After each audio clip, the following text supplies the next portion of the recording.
पीछे जो दो नाटक आपके सामने रखे गए, दो नाटकों पर जो विचार प्रस्तुत किए गए, वे दोनों नाटक स्वाधीनता से पहले के।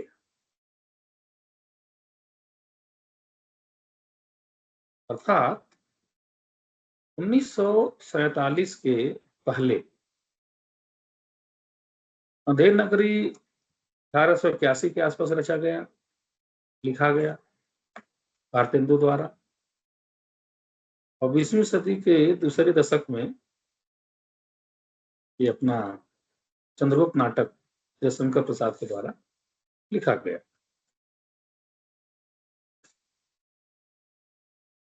अंधा युग और आधे अधूरे, ये दोनों 1947 के बाद की रचनाएं हैं, इसलिए इन दोनों का जो भावबोध है और शिल्प है ये अलग अलग है।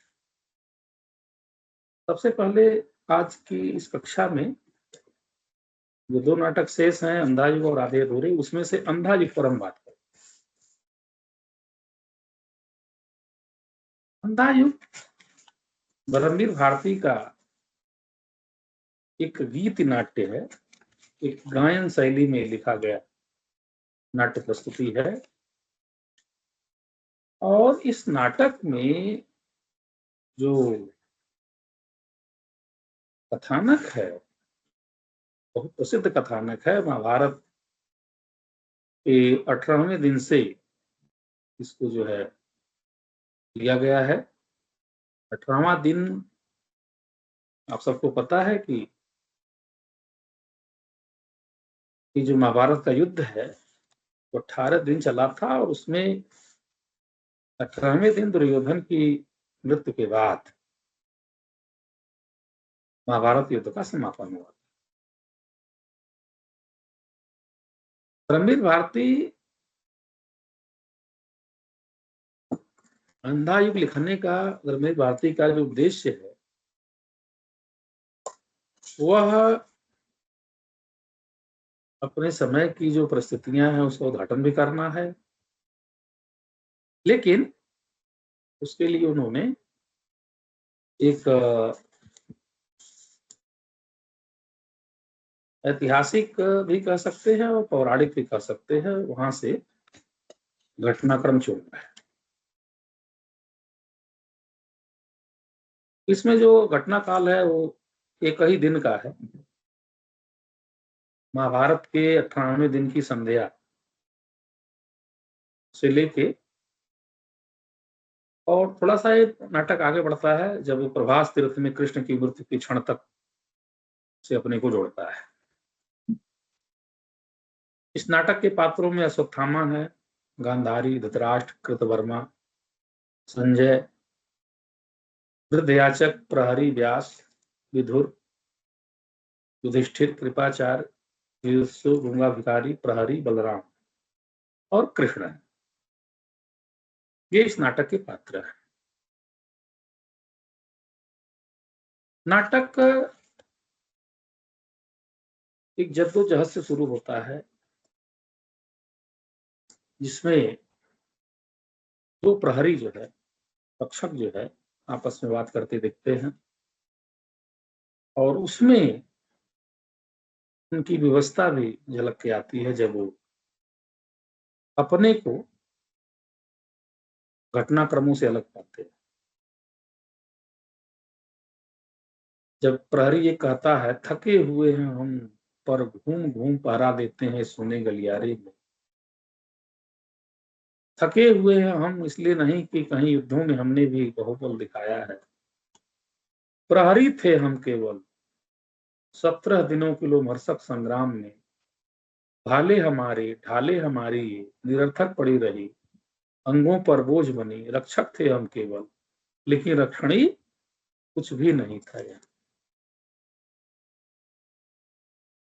इस नाटक को अगर ध्यान से आप समझने का प्रयास करें तो इसमें पाएंगे कि सामान्य जो समाज के लोग हैं, नागरिक है, किस तरह से वो केवल असहाय देखने के लिए विवश रह जाता है परिस्थितियों को, घटनाक्रमों को, जहां पर उसकी कोई सहभागिता नहीं होती है। कुछ लोग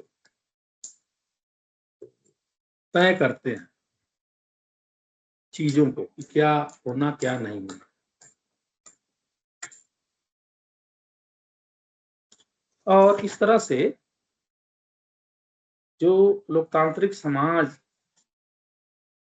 बन रहा है भारतवर्ष में और विश्व में भी बन रहा है, उसमें आम आदमी की क्या स्थिति होगी, उसको लेकर के अप्रत्यक्ष रूप से चिंता प्रकट की गई।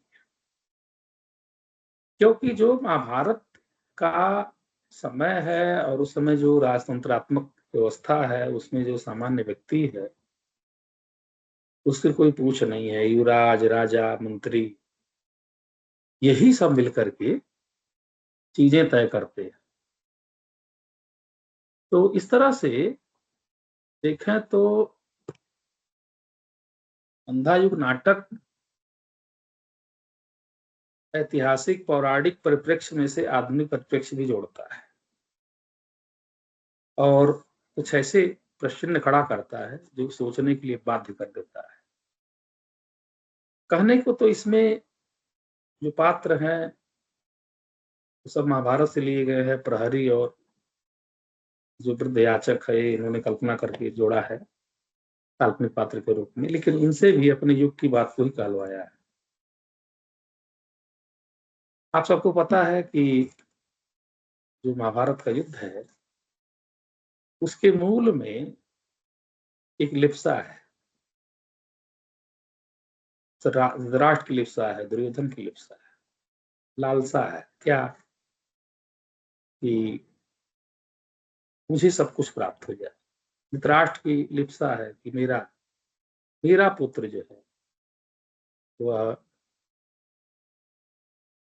सब चीजें पा जाए।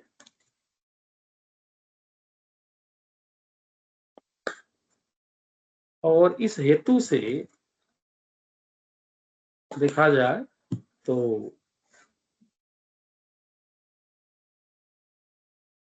कुचक्र और तमाम तरीके के षड्यंत्र जो है वो रचे जाते हैं, जिसमें पांडवों का वहित करने का हर संभव प्रयास दुर्योधन द्वारा होता है। और धीरे धीरे एक अपराध बोध दुर्योधन में पनपता है और इस कारण से उसकी पूरी बुद्धि मलिन हो जाती है और अपने अंत को प्राप्त करता है। तो यहाँ पर जो विषय है वो है मर्यादा का। महाभारत के युद्ध के मूल में मर्यादा का हनन है। इसमें विदुर कहते भी हैं, भीष्म ने कहा था, गुरुद्रोण ने कहा था, इसी अंतःपुर में आकर कृष्ण ने कहा था, मर्यादा मत तोड़ो। तोड़ी हुई मर्यादा कुचले हुए अजगर से गुंजलिका में कौरव वंश को लपेट कर सूखी लकड़ी सा तोड़ डाली। कहने का मूल ये है कि ये जो सृष्टि है, मानव समाज है, इसकी जो रक्षा है, इसका जो विकास है, वो मानवीय मूल्यों पर टिका हुआ। मानवीय मूल्य अगर ध्वस्त हुए तो यह संसार रहने लायक नहीं रहेगा। और अगर ध्यान से देखा तो 1954 में रचना आती है और उसके पहले हम देखते हैं कि ये संसार जो है दो दो महायुद्धों से गुजर चुका है। 1914 से 1918 तक प्रथम महायुद्ध, जो जिसका रणक्षेत्र जो है यूरोप है, और 1939 से 1945 तक चलने वाला द्वितीय महायुद्ध, उसका भी रणक्षेत्र यूरोप है और उसमें करोड़ों लोग हत हुए और वो रुपए की संपदा नष्ट हुई और अंत में किसी को कुछ नहीं मिला। अमेरिका के जो द्वारा छोड़े गए जो परमाणु बम हैं, नागासाकी और हिरोशिमा, जापान के दोनों नगरों को नष्ट कर गए और मानव समाज बिलख के रह गया। अंधा युग के पृष्ठभूमि में ये जो महायुद्ध है वो भी है। एक महायुद्ध जो 5000 साल पहले लड़ा गया, जिसमें पूरा हस्तिनापुर का जो कौरव वंश नष्ट हो गया। और दूसरा महायुद्ध, दो महायुद्ध जो है 20वीं शताब्दी में लड़े गए, जिसमें पूरे यूरोप की जो श्री संपदा है और उसमें भारत सहित अन्य देश भी खिंच गए उस युद्ध में, वे नष्ट हुए। मनुष्य का बल नष्ट हुआ, धन नष्ट हुआ, धर्म नष्ट हुआ। और इस तरह से साहित्यकार सोचने पर विवश हुआ कि क्या कारण है बार बार ये संसार या सृष्टि जो है युद्धों के बीच में चली जाती है, और इतनी बड़ी हानि उठा करके भी कोई समझने को तैयार नहीं है कि युद्ध जो है हमारे बीच क्या होता है। तो अगर आप देखेंगे तो इसमें जो प्रहरी हैं, इसमें जो पात्र हैं, जो दोनों प्रहरी हैं और उसके साथ जो महाभारत के जो पात्र हैं, उन पात्रों के बीच के जो संवाद हैं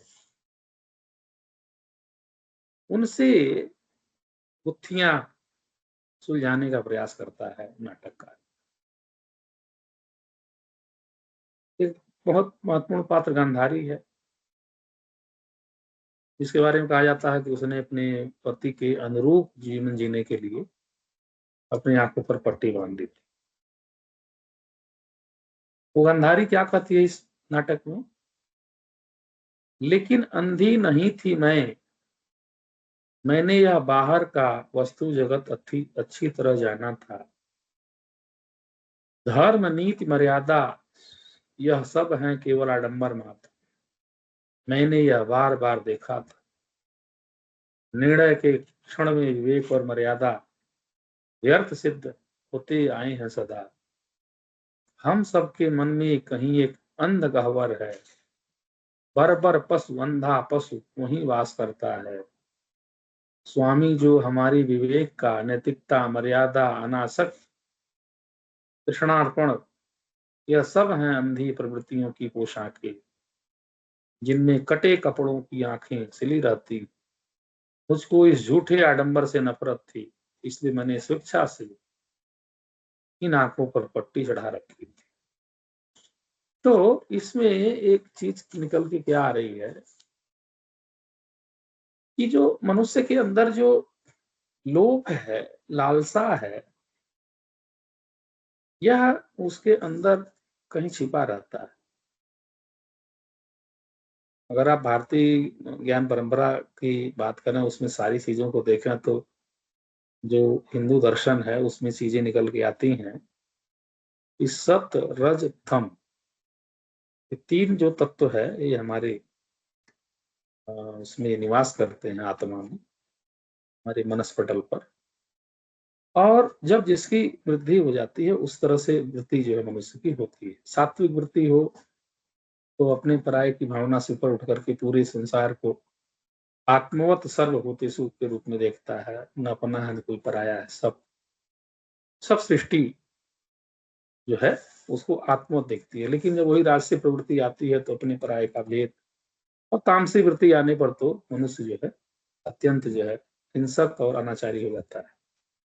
तो यहाँ जो विषय आया है वो इसमें यही है जो गांधारी के माध्यम से उन्होंने कहवाया है कि हम सबके मन में कहीं एक अंध गह्वर है।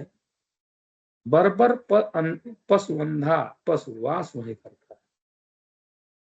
तो मनुष्य के हृदय में जो तामसिक और राजसी वृत्तियां हैं, वे ही जब विवेक के नियंत्रण से बाहर हो जाती हैं तो व्यक्ति जो है पशुवत हो जाता है।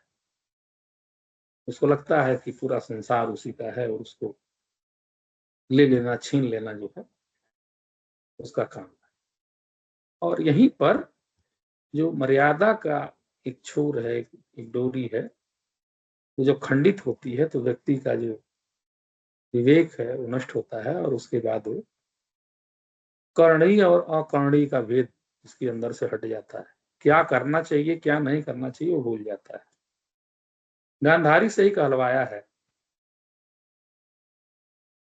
धर्मवीर ने। गांधारी ने इसमें कहा है कि मैंने कहा था दुर्योधन से, धर्म जिधर होगा वो मूर्ख,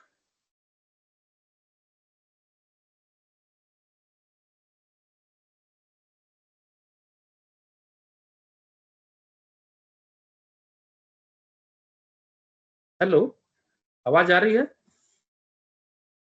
जी सर, आवाज आ रही है। इशू नेटवर्क पता नहीं लग रहा, वहां का गड़बड़ हो रहा है। तो गांधारी यहाँ कहती है, मैंने कहा था दुर्योधन से, धर्म जिधर होगा वो मूर्ख, उधर जय होगी। धर्म किसी और नहीं था, लेकिन सभी थे अंधे प्रवृत्तियों से परिचालित। जिसको तुम कहते हो प्रभु, उसने जब चाहा मर्यादा को अपने ही हित में बदल लिया, वंचक है। तो इस तरह से जिधर धर्म है उधर सत्य है, उधर ही विजय है। ये महाभारत का एक प्रसिद्ध जो है विचार है, यतो धर्मस्ततो जय। और कृष्ण को मानक के रूप में माना गया कि कृष्ण जो है धर्म की जो है रक्षा के लिए जो है युद्धरत।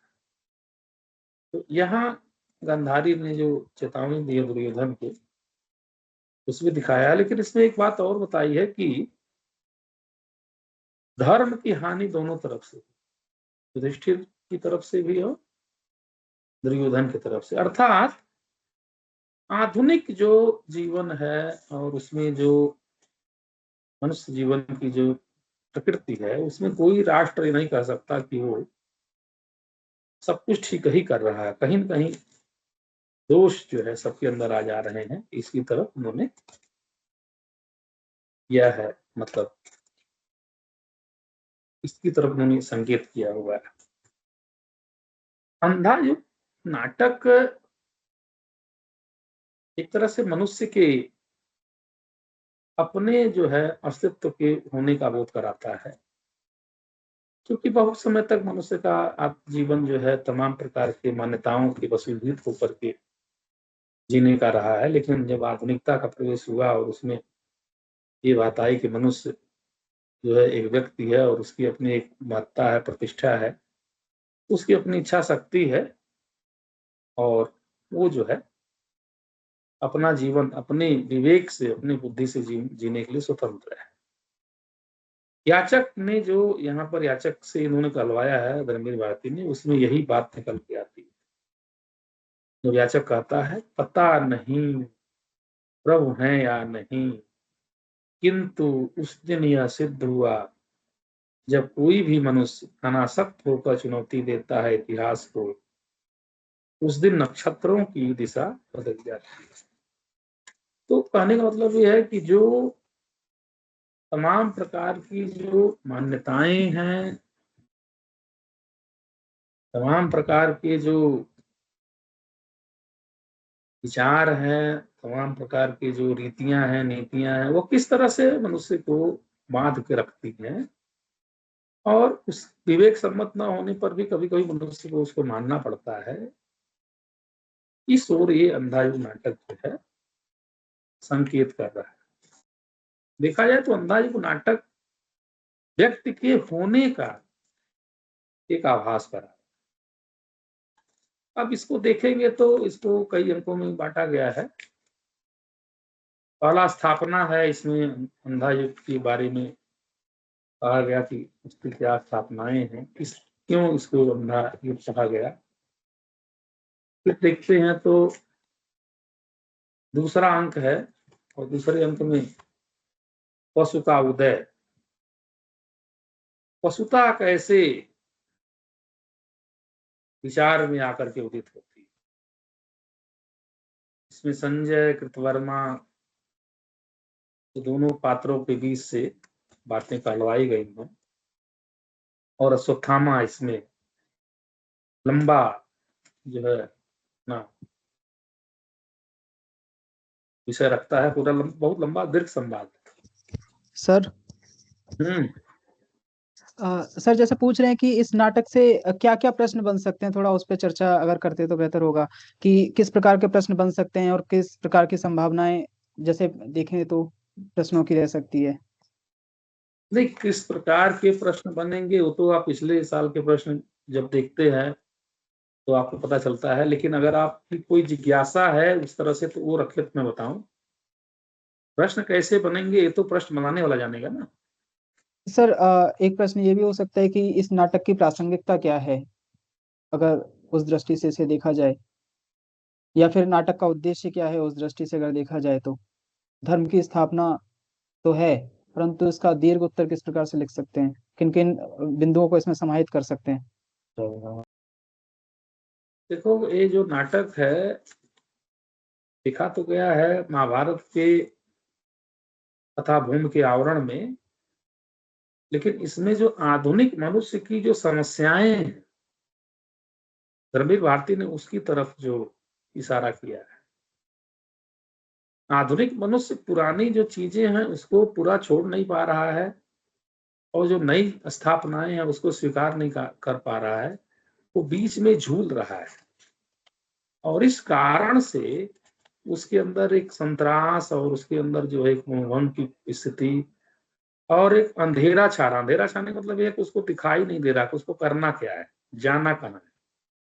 जबकि मानव की मुक्ति जो है इस चीज में है कि जब वो विवेक सम्मत कार्य करे और नए और पुराने के मोह से मुक्त होकर के अपने विवेक पर ध्यान दे, और उसमें जो समस्त सृष्टि के लिए, संसार के लिए जो उपयोगी है उसको वो अपनाए, तब जाकर के वो जीवन का जो मूल लक्ष्य प्राप्त कर सकता है। और इसीलिए अश्वत्थामा थे से कहलवाया उन्होंने, जब अश्वत्थामा करता है कि मैं क्या करूं मातुल, मैं क्या करूं, वध मेरे लिए नहीं रही नीति, वह है अब मेरे लिए मनुग्रंथि, इसको पा जाऊं मरुणु में, मैं क्या करूं मातुल, मैं क्या करूं। अब ये जो संवाद आप सुनते हैं इसमें वो जान रहा है कि वध करना, हिंसा करना मनुष्य की रीत नहीं है। अश्वत्थामा यहाँ एक सिंगुलर नंबर नहीं है, एक वचन नहीं है, वो पूरे समाज की ध्वनि है, वो मतलब उसको प्रतिनिधि है।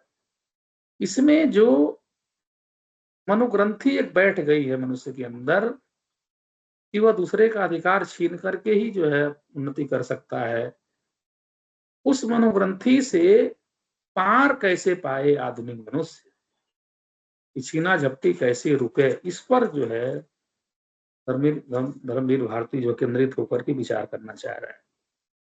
पृष्ठभूमि इसकी चूंकि ऐतिहासिक महाभारत से ली गई है, इसलिए वो तात्कालिक जो परिस्थितियां है उससे जोड़ पाना इसको थोड़ा मतलब उतना आसान नहीं लगता लोगों को, तो इस नाते वो मतलब समस्या खड़ी होती है। समझ गया राम कुमार? जी सर। तो इस तरह से मैं अभी दोनों पक्षों पर आऊंगा, इसके शिल्प पर भी आऊंगा,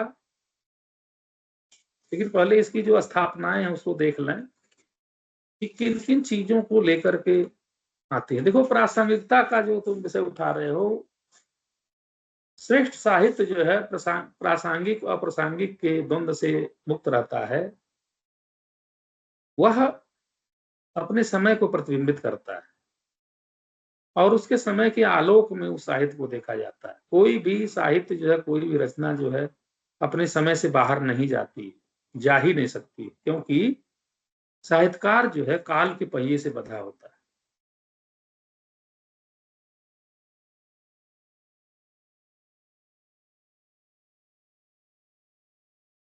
और धर्मवीर भारती भी अपने काल के चक्र से बंधे हुए हैं, और जो पूरा विनाश उन्होंने देखा इस तरह से संसार में हुआ, और चूंकि इस तरह का एक विनाश, एक युद्ध जो है पूर्व में हो चुका था, इसलिए उसको उन्होंने अपनी रचना का विषय बनाया। और इसमें जो सारे पात्र हैं उन्हीं चीजों को चरितार्थ करते हैं, जिस तरह से मनुष्य जो है, आधुनिक मनुष्य जिस तरह से जटिल होता चला जा रहा है और उसमें अपने व्यक्तित्व के बाहर देखने की क्षमता जो है कम होती जा रही, संसार को नहीं देख पा रहा, सारे संवाद उसी को दृष्टिगत रखते हुए यहाँ पर ध्वनित होते हैं। और इसमें जो उन्होंने नाम रखे हैं वो नाम भी जो है उसी तरीके से रखे हैं जो इसके अंक हैं। अंकों को अगर देखो, प्रभु की मृत्यु के समापन का अंक है, इसी तरह से इसके पहले का जो अंक है वो भी जो है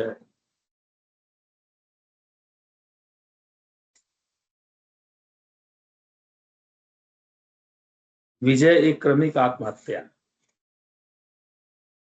अब इसमें आप देखें तो ये जो विजय एक क्रमिक आत्महत्या जो शुरू हो रहा है, उसमें क्या रखा जा रहा है? दिन हफ्ते मास बरस बीतते, ब्रह्मास्त्रों से झुलसी धरती, यद्यपि हो आई हरी भरी, अभिषेक युधिष्ठिर का संपन्न हुआ, फिर से पर पान सकी खोई, शोभा कौरव नगरी। सब विजयी थे, लेकिन सब थे विश्वास ध्वस्त, थे सूत्रधार खुद कृष्ण किंतु थे शापग्रस्त। इस तरह पांडव राज हुआ आरंभ पुण्यहत, अस्त व्यस्त। थे भीम बुद्धि से मंद प्रकृति से अभिमानी, अर्जुन थे अस्मय वृद्ध नकुल थे अज्ञानी, सहदेव अर्ध विकसित थे सौ सौ शैशव से अपने, थे एक युधिष्ठिर जिनके चिंतित माथे पर, थे लदे हुए भावी विकृत युग के सब। अब ये जो यहाँ जो अभी मैंने ये पढ़ा लाइनें जो है 5वें अंक की, विजय एक क्रमिक आत्महत्या, तो उसमें इस नाटक में जो बातें कही गई हैं तो अतीत में कही गई। कथानक तो अतीत का, यही प्रासंगिकता इसकी है कि कथा वस्तु तो इसकी अतीत की है, लेकिन इसके इस नाट्य कृति में जो उठाए गए जो प्रश्न हैं, ये प्रश्न जो है आधुनिक युग के हैं, हमारे अपने युग के हैं, हमारे अपने हैं। आप देखो उन्होंने दिखा रहे हैं कि महाभारत युद्ध हुआ और उस युद्ध में युधिष्ठिर को विजय मिली, ब्रह्मास्त्र का प्रयोग हुआ। आपको पता है कि अर्जुन ने भी छोड़ा और अश्वत्थामा ने भी छोड़ा और पूरा सृष्टि तहस नहस हुई। 18 अक्षौहिणी सेना 18 दिन में मारी गई थी, कुछ शेष नहीं रहा। 100 कौरव भाई दुर्योधन सहित मारे गए। कृतवर्मा, अश्वत्थामा, कृपाचार्य, संजय, धृतराष्ट्र, विदुर और भीम, अर्जुन, नकुल, सहदेव, युधिष्ठिर, पांचों भाई, ये केवल बचे थे। अब इसमें लेखक जो है, नाटककार प्रश्न खड़ा कर रहा है कि किस तरह से विजय पा करके भी युधिष्ठिर को सुख का आभास नहीं है, क्योंकि विजय का जो मूल्य है ना, बहुत भारी, युद्ध बहुत भारी मूल्य लेता है तब विजय मिलती है। सारे बंधु बांधव भाई परिवारी जन सारे मारे गए। तो जीत करके, विजय पा करके किस पर उल्लास प्रकट करेगा शेष जो विजयी समूह है, युधिष्ठिर के सारे जो लोग भाई लोग हैं। अपने समय पर भी वही बात कहना चाह रहे हैं धर्मेंद्र भारती, जो भयानक युद्ध लड़े गए, यूरोपीय राष्ट्र लड़े जो है, अमेरिका रूस भी उसमें शामिल हुए, भारत को भी सम्मिलित किया ब्रिटिशर्स ने जो भारत को शासन करे थे उस समय। तो उसमें मित्र पक्ष जो है जीता, और जो बाकी जर्मनी के सहयोगी राष्ट्र थे वो हारे। लेकिन दोनों को मिला के, हारने वाले तो खैर नष्ट हो ही गए, लेकिन जो जीते उनको क्या मिला? अस्त व्यस्त समाज और ये पूरे धरती का जो सौंदर्य है नष्ट हुआ, बहुत सारे लोग मरे, बच्चे अनाथ हुए, स्त्रियां विधवा हुई। तो इस तरह से युद्ध का जो जश्न है, आखिर किस रूप में कोई मना सकता है, इस पर एक प्रश्न जो है खड़ा कर रहे हैं। और मानव जाति जो है युद्धों के संत्रास से मुक्त हो, युद्ध कोई बहुत बड़ा मतलब ऐसा मतलब विकल्प नहीं है जिसको अपनाया ही जाए। युद्ध अंतिम विकल्प होता है। युद्ध बड़ा भयावह है, युद्ध का परिणाम युद्ध से भयंकर है। ये सब विषय जो है यहाँ पर आ रहे हैं। मानव मूल्य जो है तिरोहित हो जाते हैं युद्धों में। युद्ध जो है नष्ट कर देता है एक हरी भरी संस्कृति को, समाज को, परंपराओं को, संस्कृति। इसलिए युद्ध का जो मनोविज्ञान है उसका विश्लेषण बहुत सूक्ष्मता से होना चाहिए, ऐसा धर्मवीर भारती कहने का प्रयास कर रहा है।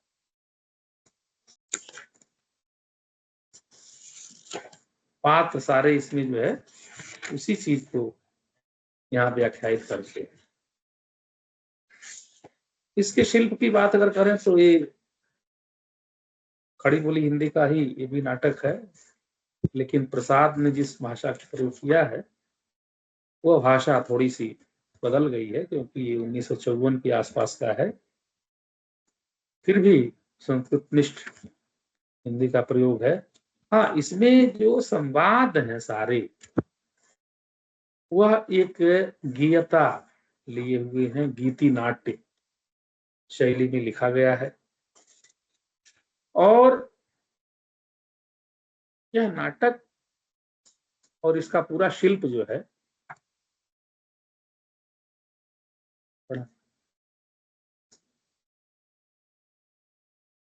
पूरा जो इसका शिल्प है इस तरह का है कि जिस तरह से संवाद बोले जाते हैं और सुने जाते हैं उस तरह से नहीं, गीयता में, इसलिए इसको गीति नाट्य कहा गया। और इसमें जो नाटक का जो निहितार्थ है, इसका जो उद्देश्य है, इस तरह से इसमें छिपा हुआ है कि उसको बहुत गहराई से जाकर पकड़ेंगे तो समझ में आएगा। क्योंकि ये पौराणिक कथानक को लेकर के रचा गया है, लेकिन इसमें अपने युग की तमाम चीजें भी समाहित हैं, जो बहुत सूक्ष्मता से गहन अध्ययन करने के बाद पकड़ में आ सकती हैं। क्योंकि आधुनिक मनुष्य की जो चिंताएं हैं, युद्ध से जो समाज की, जो सृष्टि की, जो पृथ्वी की क्षति है, मनुष्य किधर जाए, नवीनता को पूरा अपनाए या प्राचीनता पूरा छोड़ दे, मनुष्य का जो द्वंद है उस द्वंद को इसमें चरितार्थ किया गया है। तो मेरे समझ से इस नाटक में एक विशेष मन स्थिति का चित्रण करने का प्रयास किया गया। और इसमें देखें तो इसके शिल्प में तो यहाँ भी इन्होंने पूरा निर्देश दिया हुआ है, नाटक किस तरह से प्रस्तुत किया जाए। बीच बीच में जो निर्देश है वो बहुत अच्छे प्रकार से दिया है। और इस तरह से इसकी प्रकाश व्यवस्था, इसकी पूरी रंग मंचीयता को जो है और मतलब श्रेष्ठता की ओर ले जाती है। मतलब इस नाटक को खूब अच्छी प्रकार से खेला गया है। मतलब इसको थिएटर में जो है कलाकारों ने इसको खेला है और लगातार इसे खेला जाता जा रहा है, क्योंकि इसकी जो बनावट है, इसमें जो निर्देश हैं, किस तरह से खेला जाए, तो और इसमें जो आधुनिक मनुष्य की समस्याओं को प्रकट करने के लिए जो उत्तम जो शैली अपनाई गई है, तो अगर उस दृष्टि से देखा तो इस नाटक का अपना महत्व है। पात्र भले इसके प्राचीन हैं, लेकिन उन पात्रों के माध्यम से धर्मवीर भारती ने अपने समय की समस्याओं को चित्रित करने का प्रयास किया है और उससे कैसे मुक्त हो, समाज कैसे उससे मुक्त होकर के अपने उत्तम विवेक को प्राप्त करके और युद्ध से सृष्टि को दूर ले जाए, इसकी तरफ उन्होंने भरपूर संकेत किया है। किसी का कोई और प्रश्न है तो पूछे, नहीं तो फिर मैं चलूंगा आधे अधूरे जो नाटक है उसकी तरफ। सर जी एक प्रश्न है, जैसे अगर हाँ, तात्विक समीक्षा आती है तब तो हम किसी भी नाटक के सभी तो क्या बोलो आधार बेटा। पर समीक्षा करते हैं, लेकिन हाँ, अगर क्या खाली हमने रखे तो आवाज तुम्हारी फंस रही बेटा, क्लियर नहीं आ रही, अला दोबारा कहो। अब हाँ। बात सर जी हम्म। कि तात्विक समीक्षा तो सभी नाटकों की मतलब तत्व के आधार पर जितने की जा सके, बेटा अगर आपका पता कि रंग आवाज की दृष्टि आवाज से नाटक में हाँ, संभावनाओं पर विचार। देखो मैं जो समझ पा रहा हूँ आप ये कहना चाह रही हैं कि नाटक के आधार पर तात्विक समीक्षा करने का जो एक प्रश्न बनता रहा है पीछे, तो क्या इस पर वो लागू होता है, ऐसा क्या?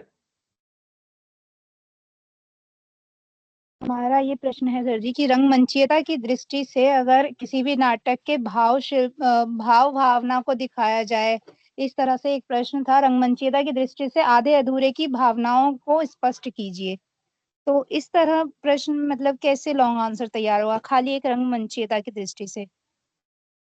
तो आधे अधूरे बात करेगा ना, ये तो अंदाज को बात कर रहा है। इस पर भी था एक प्रश्न, मतलब मेन ये है कि रंगमंचीयता की दृष्टि से नाटकों की समीक्षा मात्र एक तत्व को लेकर कैसे की जा सकती है? देखो बेटा ऐसा है, रंगमंचीयता अभिनेता वाला जो विषय है, प्रश्न है, उसमें केवल एक तत्व नहीं है। रंगमंचीयता अपने आप में बहुत सारी चीजों को समेटे हुए। जब हम किसी नाटक को देखने जाते हैं तो एक साथ हम कई चीजों को देखते हैं। पात्र को देखते हैं, पात्र का जो विन्यास है, किस प्रकार के वो वस्त्र आदि पहन करके प्रकट होते हैं, उनको देखते हैं। जो पूरा गेटअप है मंच का, वो किस प्रकार से बना हुआ है, उसको देखते हैं। प्रकाश व्यवस्था क्या है, किस प्रकार प्रकाश जो है केंद्रित होता है एक विशेष स्थान पर जाकर के, फिर वो बदलता रहता है, उसको देखते हैं। पात्र कौन सी भाषा बोलते हैं, भाषा में क्या उनका लहजा है, उनको देखते हैं। और उनकी पूरी मुद्राएं किस प्रकार की, भाव मुद्राएं किस प्रकार की, उनको देखते हैं। तो आपने तो आसानी से कह दिया कि एक ही तत्व है, एक तत्व नहीं है। नाट्य को पूरा मंचित करना, अपने आप में उन सारे उपकरणों को एकत्र करना, विन्यस्त करना, ठीक से लगाना, और उसके बाद जो नाटक का समापन होता है, नाटक ठीक प्रकार से मंचित होता है और दर्शक जुड़ करके उससे जो सुखानुभूति का अनुभव प्राप्त करता है, तब जाकर के रंगमंचीयता पूर्ण होती है। तो इसमें एक पूरा कोलैबोरेशन है, दर्शक है, मंच है, पात्र है, मंच की सज्जा है, भाषा है, कैरेक्टर है, उसका पूरा मतलब चित्रण है, निर्देशक की अपनी क्या भूमिका होती है, किस प्रकार से उन चीजों को संयोजित करता है, वो सब क्योंकि एक कुशल निर्देशक ही एक नाटक को कुशल तरीके से निर्देशित कर सकता है। अगर उसमें कुशलता न हो तो फिर वो अच्छा नाटक भी जो है निर्देशित नहीं हो सकता। मतलब वो खराब निर्देशक के हाथ में पड़ जाए तो अच्छा नाटक भी मतलब खराब हो सकता है मंच पे जाकर के। तो ये सारी चीजें अगर आप इसकी समीक्षा कर रहे हैं, इस पर अगर आप लिख रहे हैं, तो आप निर्देशक से लेकर के, पात्र से लेकर के, मंच से लेकर के, मंच सज्जा से लेकर के, भाषा से लेकर के, पात्रों की सजावट से लेकर के, उन सारे बिंदुओं पर लिखेंगे आप, तब जाकर के रंगमंचीयता का पूरा जो एक मामला है, पूरा मतलब उसकी जो रचना है, उसका पूरा जो उत्तर है वो आप दे पाएंगे। आप मेरी बात समझी सोनम सिंह? हाँ जी सर, धन्यवाद। अब पूरा समझ में आ गया ना? जी सर, आ गया। यही प्रॉब्लम थी कि एक तत्व को इतना ज्यादा कैसे कर सकते हैं। अब आ गया नहीं समझ। तो एक तत्व कहाँ, इसमें कई तत्व मिलके एक तत्व बन रहा है ना। जी सर। और कोई? राम कुमार? हाँ सर, एक ये अंधा युग के संदर्भ में एक प्रश्न है कि ये काव्य नाटक है या गीति नाट्य? देखो क्या है, काव्य का ही एक रूप गीत ही है। गीत, कविता, ये सब काव्य के रूप में ही मतलब आते हैं। तो उसको चूंकि ज्ञता इसमें है, तो ज्ञता के नाते, क्योंकि कविता जिस दौर में वो लिख रहे थे रणबीर भारती ये नाटक, तो कविता बिना ज्ञता के भी लिखी जा रही थी। लेकिन चूंकि इसमें ज्ञता है, गीतात्मकता है, इसलिए इसको गीति नाट्य कहना ही जो है उपयुक्त समझा गया है। ठीक है? ठीक है सर, ठीक है सर। थोड़ा पानी पी लो, फिर आधे दूरे शुरू करता हूँ। ठीक है? हाँ, अवश्य अवश्य।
आधे अधूरे शुरू करें। हाँ सर।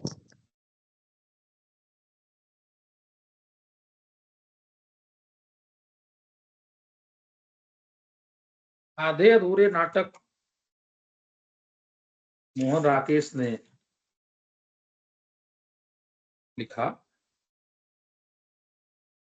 और इसका पहला मंचन दिल्ली में दिशांतर द्वारा, दिशांतर एक नाट्य सोसाइटी थी, उसके द्वारा ओम शिवपुरी के निर्देशन में फरवरी 1969 में हुआ।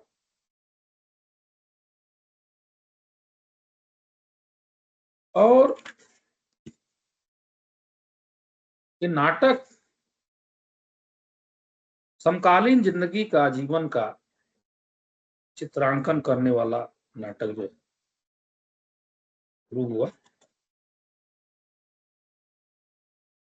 वास्तव में नाटक आधुनिक जीवन में स्त्री पुरुष के बीच के लगाव और तनाव का दस्तावेज है। महेंद्रनाथ और सावित्री के बीच का जो द्वंद्व है, उसके माध्यम से आधुनिक जीवन में स्त्री पुरुष के बीच में किस प्रकार का तनाव, जीवन में किस प्रकार का संघर्ष, किस प्रकार का स्त्री पुरुष के बीच का जो संबंध खड़ा हुआ, इसके बारे में नाटक बताता है। इस नाटक में जो पात्र हैं, उसमें काले सूट वाला आदमी, इसमें 3 पुरुष पात्र हैं, पुरुष 1, पुरुष 3 तथा पुरुष 4। इसमें अलग अलग अवस्था भेद से, वो अलग अलग परिवेश भेद से, अलग अलग वस्त्र विन्यास में वो अंकित होकर के आते हैं और उससे नाटक को गति मिलती है। नाटक की जो स्त्री पात्र है वो सावित्री, उम्र 40 को छूती, चेहरे पर यौवन की चमक और चाह फिर भी शेष है। ब्लाउज और साड़ी साधारण होते हुए भी सुरुचिपूर्ण, दूसरी साड़ी विशेष अवसर। बड़ी लड़की एक पात्र है, उम्र 20 से ऊपर नहीं। भाव में परिस्थितियों से संघर्ष का अवसाद और उतावलापन, कभी कभी उम्र से बढ़कर बड़प्पन। साड़ी मां से साधारण, पूरे व्यक्तित्व में एक बिखराव। एक और पात्र छोटी लड़की, उम्र 12 और 13 के बीच। भाव, स्वर, चाल, हर चीज में विद्रोह, प्रागचुस्त पर एक मोजे में सुराख। लड़का उम्र 21 के आसपास, पतलून के अंदर दबी भड़कीली बुसर्ट धुल धुल कर घिसी हुई, चेहरे से यहां तक कि हंसी से भी झलकती खास तरह की कड़वाहट। मध्यवित्तीय परिवार से ढाकर निम्न मध्यवित्तीय स्तर पर आया एक घर है। तो इस तरह से ये जो नाटक है, मध्य वर्ग के निम्न मध्य वर्ग की ओर खिसकते चले जाने का नाटक है। और इसमें एक परिवार जो नव विकसित शहर में रहने को विवश है। आपको ध्यान होना चाहिए कि अंग्रेजों के जाने के बाद बड़ी तेजी से लोग गांवों से नगरों की ओर पलायन किए और नगर जो है ढंग से विकसित नहीं हो पाए और मतलब उसकी जो बसावट है, वास्तु जो है, एक अस्त व्यस्त तरीके से होता चला गया, जिसमें 1 कमरे के फ्लैट, 2 कमरे फ्लैट, 3 कमरे फ्लैट, इस तरह से बनने शुरू हुए, मतलब घर जो है फ्लैट में आकर के समा गया। और उसमें रहने वाले लोगों के जीवन में इसका क्या असर पड़ा, ये भी इस नाटक के माध्यम से दिखाया गया है। सावित्री स्त्री पात्र जो है एक प्रमुख पात्र है, और महेंद्रनाथ जो उसका पति है वो भी इस नाटक का एक प्रमुख पात्र है। बेरोजगार है, इसलिए बच्चों के पालन पोषण का जो सारा दायित्व है वह सावित्री पर है। घर में वही एक है जो कमा करके कुछ लाती है, नौकरी करके जो वेतन प्राप्त होती है उससे परिवार का खर्चा चलता है। और इस तरह से उसे लगता है कि वो अपना ये पूरा जीवन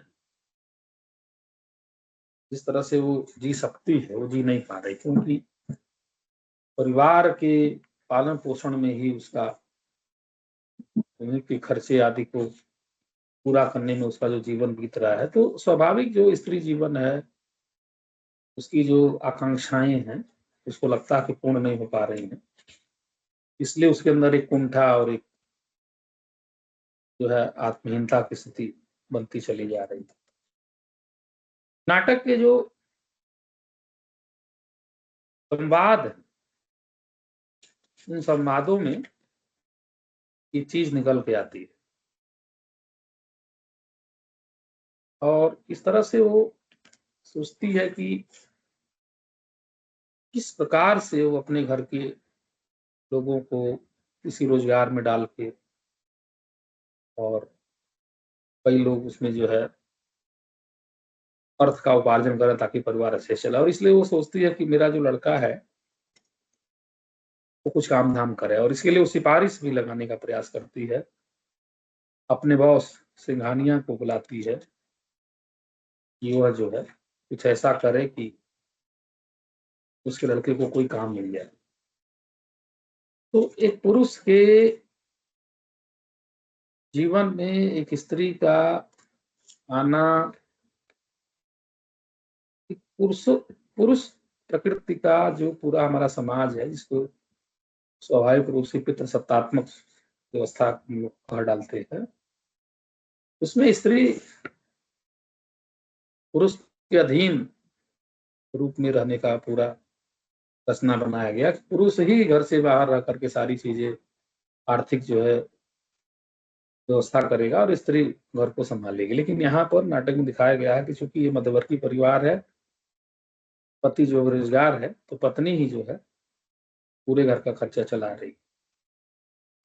और इसमें उस पुरुष का काम न कर पाना, उसमें जो है किस प्रकार से उसके अंदर हिकारत की मनोग्रंथि जो है पनपती जा रही है, उसको भी यहाँ दिखाया गया है। स्त्री जो पात्र में भी लड़की, बड़ी लड़की, ये दोनों उसकी लड़कियां हैं, किस तरह से उसका विवाह एक प्रेम विवाह के द्वारा वो जो है घर छोड़ करके किसी के साथ उसको रंग लगती है, और वहां पर भी उसका जो तनाव है अपने पति से फिर भाग करके अपने घर चले आना, ये दिखा रहा है कि किस प्रकार से आधुनिक मनुष्य का जीवन जो है एक प्रकार से अव्यवस्थित सा होता चला जा रहा है।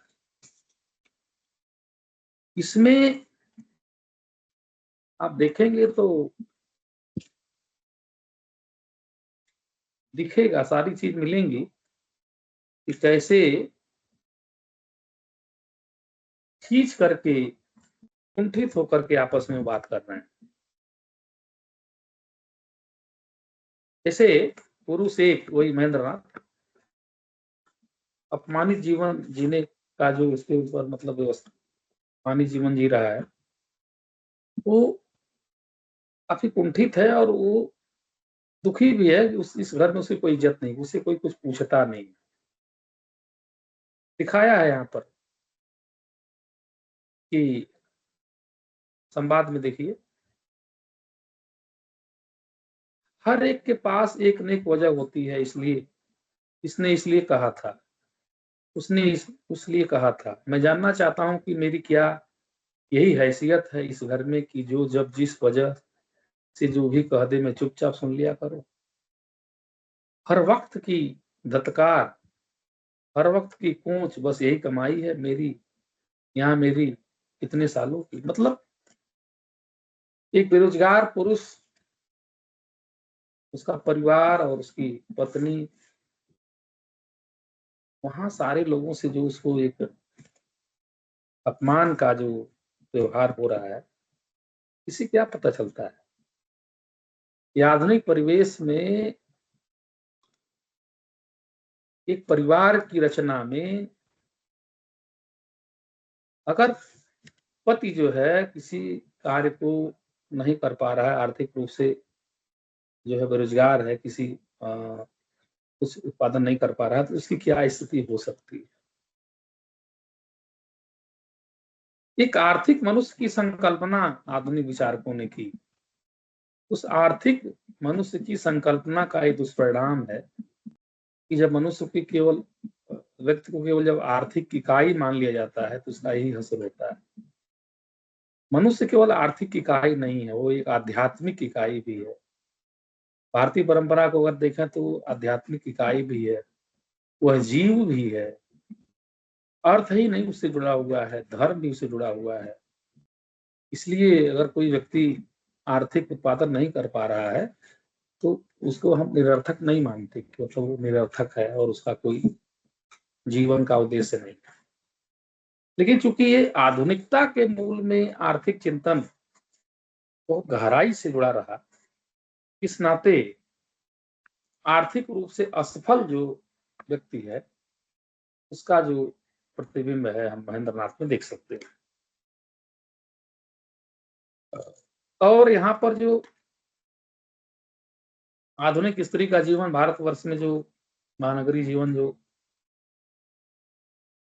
परिवर्तित होकर के सामने आया, उसमें स्त्री कुछ जीना चाहती है, अपने को कुछ पाना चाहती है, और इसके लिए मर्यादा की जो डोर है वह भी टूट जाए तो उसकी तरफ उसका ध्यान नहीं। और इसलिए जरूरी है कि हम इस नाटक को उस दृष्टि से देखें। अब देखिए, जैसे वो सावित्री कह रही है,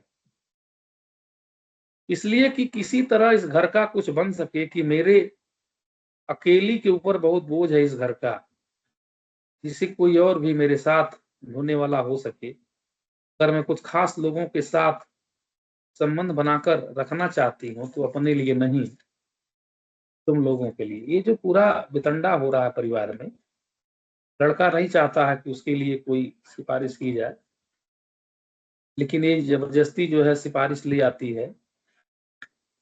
तो बता रही है वो कि मेरा लोगों के पास जाना, उठना बैठना या उनसे कुछ याचना करना, ये जो है उसके लिए केवल नहीं है, परिवार के लिए। तो यहाँ पर उसकी जो महत्वाकांक्षा है उसमें एक सामूहिकता भी दिखाई दे रही।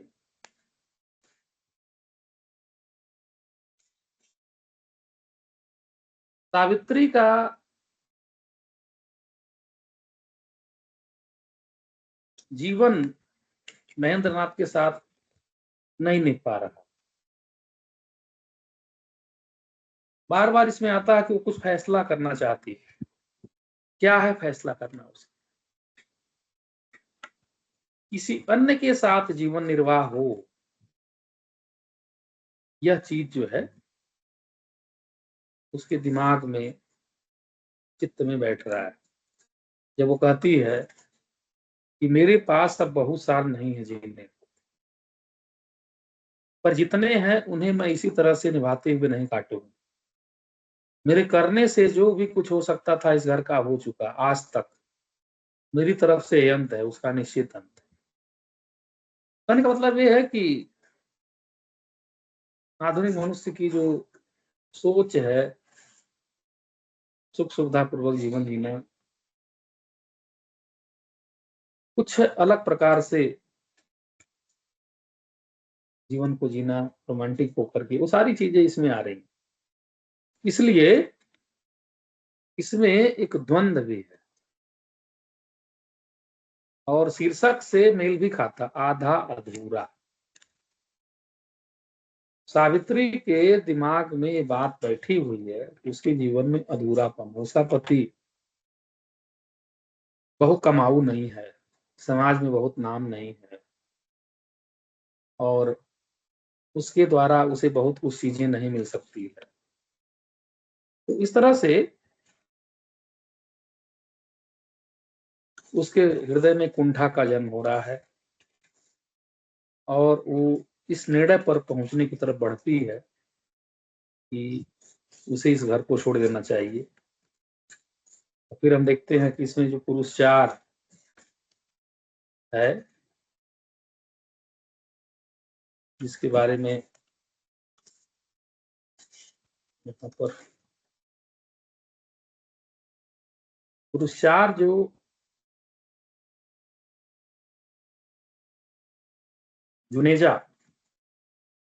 जुनेजा के साथ जो उसका संवाद होता है और उसमें सारी चीजें प्रकट होके आती हैं, उससे लगता है कि उसका जो हृदय है उसकी तरफ जा रहा है। वो उसके साथ उसने अपने जीवन का सुख देखना चाह रही है, किंतु जीवन की जो मर्यादाएं हैं वो उसे रोकती हैं। क्यों?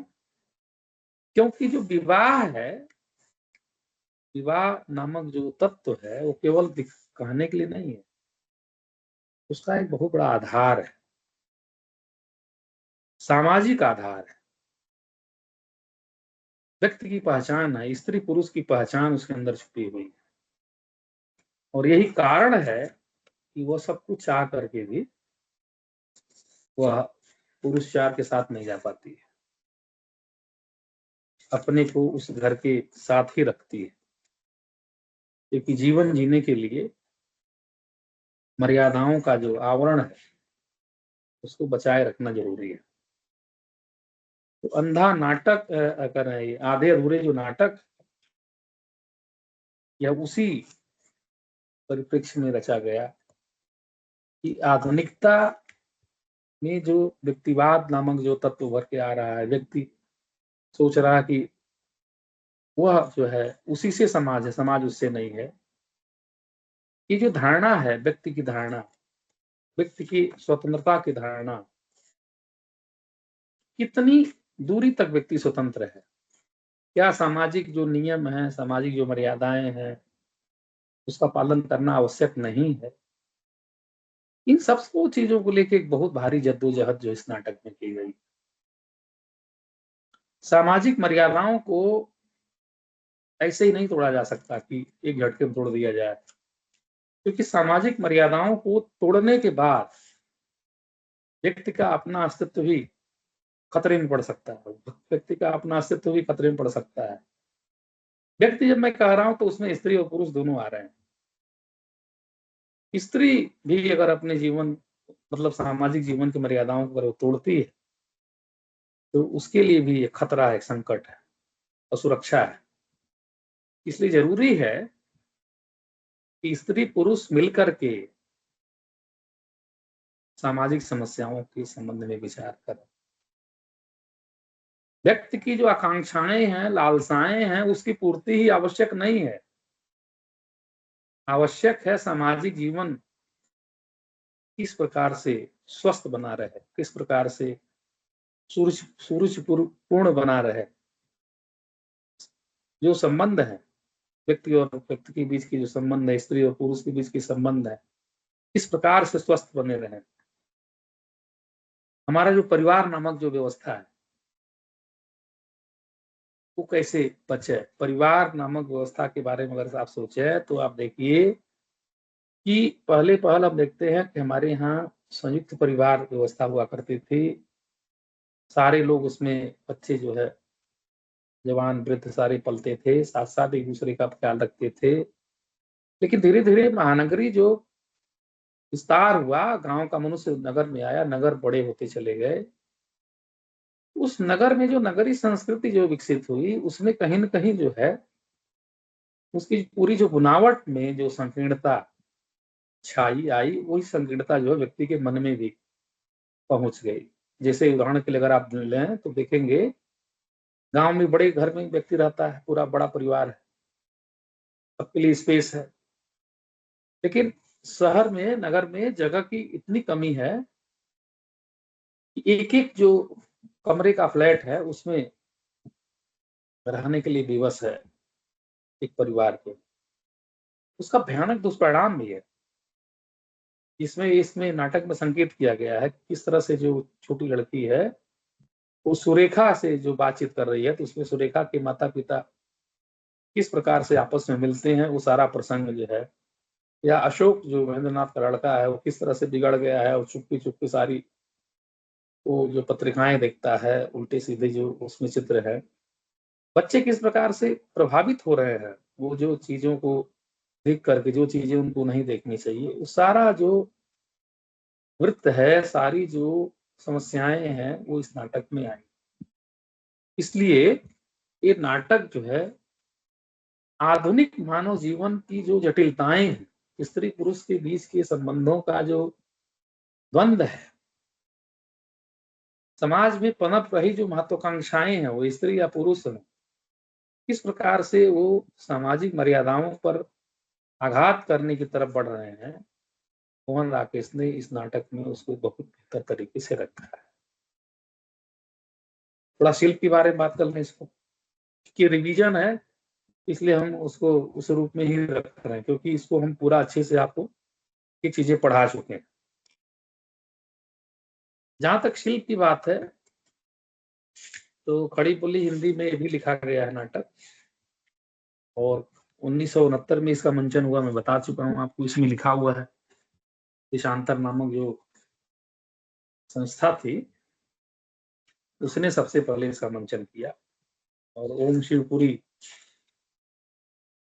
जो निर्देशक थे, निर्देशन भी किए थे उन्होंने। काले सूट वाला आदमी पुरुष 2, पुरुष 3, पुरुष 4 का रोल भी किया था। उनके साथ स्त्री का रोल सुधा शिवपुरी ने निभाया था।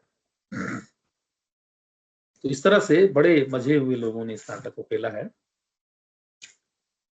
नाटक के शिल्प की बात करें तो आप ध्यान से देखिएगा कि इस पूरे नाटक में जो गोल्ड काले कलर में जो लिखा गया चीजें जो है, वो आवाज कम करो।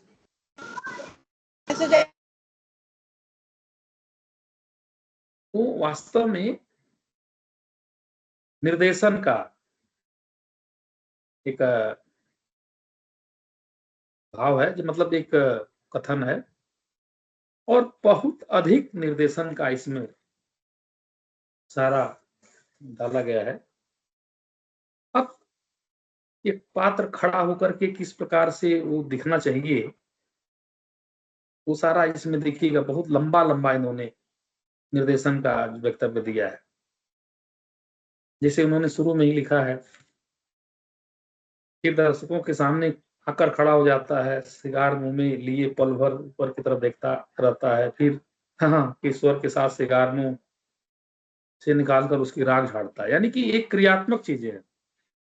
क्रियात्मक जो चीजें हैं, जो पात्र को करना है, उसका इतना सुंदर तरीके से निर्देशन जो है करके मोहन राकेश ने इस नाटक को बहुत सुगठित बना दिया है। आगे जैसे देखते हैं कि हल्के अभिवादन के रूप में सिर लाता है, जिसके साथ ही उसकी आकृति धीरे-धीरे धुंधलाकर अंधेरे में गुम जाती है। उसके बाद कमरे के अलग-अलग कोने एक-एक करके आलोकित होते हैं और एक आलोक अवस्था में मिल जाते हैं, कमरा खाली है। ये सारा जो निर्देशन का पूरा जो व्यवस्था है, इस नाटक को बहुत महत्वपूर्ण बनाते हैं, और इसमें पात्र को किस रूप में कैसे अपने को प्रस्तुत करना है बड़ी सहायता मिल जाती है। पूरा निर्देशकीय जो व्यवहार है इस नाटक के दोनों भागों में बहुत सुरुचिपूर्ण तरीके से मोहन राकेश जी ने रखा है। इस नाटक के दो भाग हैं, एक तो पूर्वार्ध है और दूसरा जो है उत्तरार्ध है। अंकों में न होकर के पूर्वार्ध और उत्तरार्ध में बटा हुआ नाटक है। इस तरह से देखें तो इसमें जो संवाद योजना है बहुत विलक्षण है। जितना पात्र बोलता नहीं है उससे अधिक वह न बोल करके बहुत सी चीजों को कह देता है। यह इस नाटक की अपने आप में बड़ी विशेषता है। जैसे लड़का जब कहता है बात यह है कि 3 बिंदु, अब यहां पर अपने को रोक करके सारी जो परिस्थिति जन्य जो वातावरण है उसको प्रतिबिंबित कर देता है। और इसमें इस तरह से बहुत सारे संवाद आए हैं। सारा ही मतलब देखा जाए तो सारे जो पात्र है वो पूरा नहीं बोलते हैं, आधा अधूरा ही बोलते हैं। जैसे आधा अधूरा नाटक का नाम है, वैसे पात्र भी आधा अधूरा ही बोलते हैं, लेकिन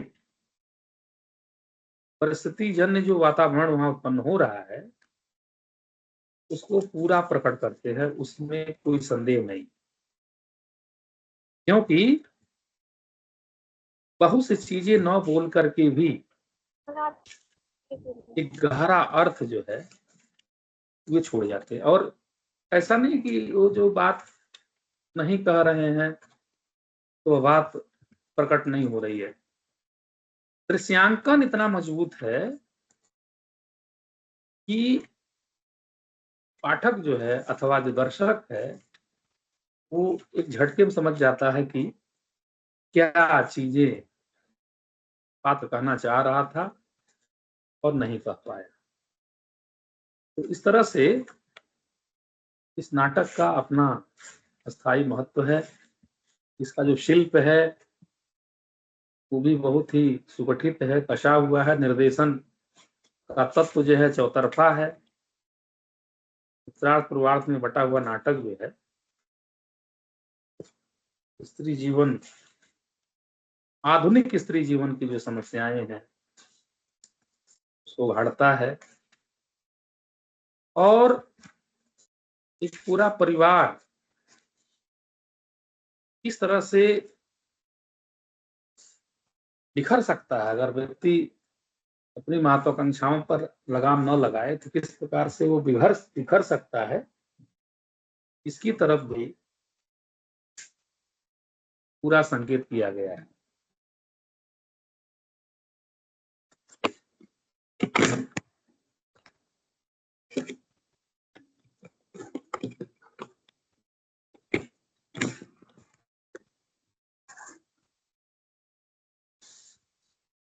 सुन पा रहे हैं आप लोग? हाँ सर, आवाज आ रही है आपकी। अब कुछ आप लोगों को कहना है बताइए, आप लोगों से भी चर्चा हो जाए और कुछ छूट रहा हो, आपको लग रहा हो तो इस पर बातचीत कीजिए।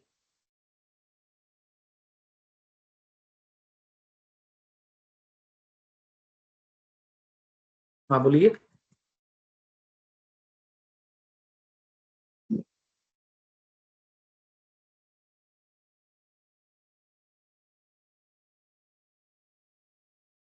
किसी को कोई बात रखनी है जो समझ में नहीं आ रही है? क्योंकि रिवीजन क्लास का मतलब है आप भी कुछ अगर बोल रहे हैं। हाँ हेलो। हाँ बोलिए बेटा। सर अभी आपने जो नाटक के शिल्प के बारे में बातें बताई हैं, एक बार दोबारा बता दीजिए। क्या बताया मैंने? नाटक की शिल्प भाषा नाटक की भाषा शिल्प के बारे में जो आपने बताया है, एक बार दोबारा बता दीजिए। अच्छा, नाटक का जो भाषा है, हाँ मैं वही कह रहा था आपसे कि जो नाटक की जो शिल्प संरचना है, ये भी खड़ी बोली हिंदी का नाटक है, जैसे अधे नगरी, चंद्रगुप्त और अंधायुक्त था। लेकिन इस नाटक के साथ एक सबसे बड़ी बात यह है कि इस नाटक में जो अरबी फारसी के जो शब्द है वो भी अच्छी प्रकार से इसमें लाए गए हैं, अंग्रेजी के शब्द भी है। क्योंकि क्या है कि ये नाटक 1969 में मंचित हुआ, उसके पहले लिख लिया गया था। तो स्वाभाविक है कि जो भाषा प्रसाद की थी, चंद्रगुप्त नाटक की थी, वो भाषा नहीं रहेगी। अब जैसे इसमें डैडी, अब डैडी अंग्रेजी का शब्द है, लेकिन चूंकि मध्यवर्गीय जो परिवार है नगरों में जो पनप रहा है, उसकी भाषा अंग्रेजी हिंदी मिश्रित हो रही है, तो यहाँ मोहन राकेश ने उसको चिन्हित किया है। मम्मा, है ना, बॉस। अब ये बॉस क्या है? बॉस शब्द जो है आधुनिक युग में कार्यालय में, ऑफिस में जो काम करने वाले लोग हैं, उनकी उसमें जो प्रमुख व्यक्ति है जिसको रिपोर्टिंग करनी होती है कर्मचारियों को, वो बॉस है। ये सारा आ रहा है। जैसे इसमें देखेंगे कि खुश हुआ, इस तरह के शब्द जो है आ रहे हैं। आदमी, ये सब अरबी फारसी भाषा के शब्द हैं। तो इस तरह से अगर देखेंगे कि इसका शब्द व्यवहार जो है अपने समय के अनुकूल है, क्योंकि उस समय इस तरह के शब्द जो है आम बोलचाल के लोगों में आ रहे थे। दफ्तर है, अड़चन है, इंतजार है, ये सब शब्द जो है अरबी फारसी के शब्द है, और इसका प्रयोग खूब अच्छे से कर रहे हैं, क्योंकि इस तरह के शब्द का प्रयोग महानगरी जीवन शैली में हो रहा है। और चूंकि ये आधुनिक युग के कथानक पर लिखा गया है, और उसको देखा है चंद्रगुप्त को, तो ऐतिहासिक नाटक है। अंधा युग में भी इतिहास की पृष्ठभूमि है, लेकिन आधे अधूरे जो है मुकम्मल जो है अपने समय का नाटक है। और अपने समय की जो समस्याएं हैं, समाज जीवन है, स्त्री पुरुष के संबंधों का जो अंतर्द्वंद भर रहा था उस समय, उसको रेखांकित करना नाटक है। तो इसलिए यहाँ पर उसी तरह की भाषा भी लेखक ने अपनाई। तो इस दृष्टि से जो 3 नाटक हमने देखे, पीछे उसका हमने विवेचन किया, पढ़ा, उन नाटकों से थोड़ा अलग नाटक है। इसमें अंग्रेजी के शब्द, अरबी फारसी के शब्द, संस्कृत निष्ठ हिंदी के भी शब्द है। ऐसा नहीं कि संस्कृत निष्ठ हिंदी के शब्दों को नहीं रखा है, उसको भी उन्होंने पर्याप्त मात्रा में रखा है। और इसको आप देख सकते हैं अच्छे से कि कहाँ पर ये चीजें आ रही हैं। देखिए, कुल मिलाकर के तद्भव हिंदी का जो शब्द है वो अधिक रूप में, तद्भव जो हिंदी है वे शब्द जो है बहुत हैं, लेकिन फिर भी जो संस्कृत निष्ठ शब्द हैं वे भी अच्छी मात्रा में से गहरी वितृष्णा के साथ। अब इसमें वितृष्णा जो है ये अपने आप में संस्कृत निष्ठ शब्द है। स्थिर दृष्टि से देखती, अब स्थिर दृष्टि जो है ये भी वही है ना। तो इस तरह से तद्भव, तत्सम, देशद, विदेशद, सारा जो शब्द व्यवहार है वो इस नाटक में आ रहा। लेकिन कहीं पर भी इस प्रकार की चीज नहीं है कि शब्दकोश देखना पड़े। जो हिंदी में रच बस गए हैं ऐसे शब्दों को नाटककार लेके आता है और उसका प्रयोग करता है। तो इस तरह से इसका जो संवाद योजना है इसकी जो है काफी जो है लचीली है, उसमें प्रवाह है। और जो मनस्थितियां हैं पात्र की, जो वातावरण है उसको काफी गंभीरता से परिलक्षित करने वाला ये नाटक सिद्ध होता है। क्योंकि इस नाटक में आप एक चीज ध्यान दीजिएगा कि पात्रों के साथ जो परिवेश है, जो वातावरण है, वह भी बोलता है। यह नाटक जो है परिवेश को, वातावरण को भी जो है एक अंग बनाता है कथानक का, और वह भी उस कथानक के साथ साथ चलता है। और पूरा निर्देशक ने जो मतलब नाटककार ने निर्देशन भी किया कि कैसे कैसे कमरे को दिखाना है, कि उसमें कौन कौन सी चीजें कैसे कहाँ कहाँ रखी हुई हैं, उसका भी अपने आप में एक प्रभाव है। अर्थात वातावरण भी बोल रहा है। तनाव को किस प्रकार से पात्र के चेहरे प्रकट करेंगे और किस प्रकार से पूरा वातावरण उसको प्रतिबिंबित करेगा, इसकी पूरी योजना इस नाटक। ठीक है, समझ में आया मनीषा? जी सर। अच्छा, और कोई?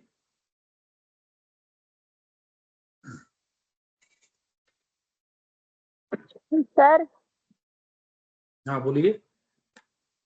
सर थोड़ा सा व्याख्या के बारे में समझा दीजिए। व्याख्या के संबंध में तो मूल चीज ये है कि जैसे मान लो कि इसमें जो कुछ भी है वह पात्रों के कथन ही है। तो जब भी आप कोई विषय इसमें से आएगा व्याख्या के लिए, तो ध्यान रखिएगा कि वो कौन किससे कह रहा है। इससे जब आप उसको संदर्भित करेंगे तब विषय उसकी व्याख्या ठीक से कर पाएंगे। क्योंकि कोई भी कथन जो है उसके पहले का जो पूर्व कथन है उससे जुड़ा हुआ है। तो इसलिए ये जरूरी है कि पूरे मतलब नाटक को आप पढ़ें और पूरे नाटक का जो निरंतरता नाटक की है वो किस प्रकार से आगे बढ़ता है और एक दूसरे से पात्र किस प्रकार से वार्तालाप करते हैं, किस प्रकार अपने मन की बात को वहां रखते हैं। जब इसको आप रिलेट करेंगे, जोड़ सकेंगे एक दूसरे से, तब आप इसकी अच्छी सी व्याख्या कर पाएंगे। व्याख्या में आपको, आप जानते ही हैं कि संदर्भ, प्रसंग, व्याख्या और फिर उसके बाद उसका एक साहित्यिक सौंदर्य जो है, विशेष जो चीजें हैं निकाल के आती थी। चार जो चरण होते हैं व्याख्या करने के, उस प्रकार से आपको व्याख्या करनी चाहिए। अब यहाँ पर देखेंगे तो सारा जो है छोटे छोटे कथन है, लेकिन कहीं कहीं बड़े बड़े कथन है। तो संभव है कि बड़ी जो कथन है वहां से व्याख्याएं पूछी जाए। आप पिछले प्रश्न वर्ष के प्रश्न पत्र को देखें तो उसमें बेहतर आपको पता चलेगा किस प्रकार से जो है व्याख्या पूछी गई। तो इसमें वो जरूरी है जानना कि आप ये जरूर जानने की कोशिश करें कि जो भी व्याख्या के लिए अंश आ रहा है तो वो किस विषय में किसके द्वारा कहा जा रहा है। अगर इसको आप ठीक से जोड़ पाएंगे तो उसकी अच्छे से व्याख्या कर पाएंगे। और कोई?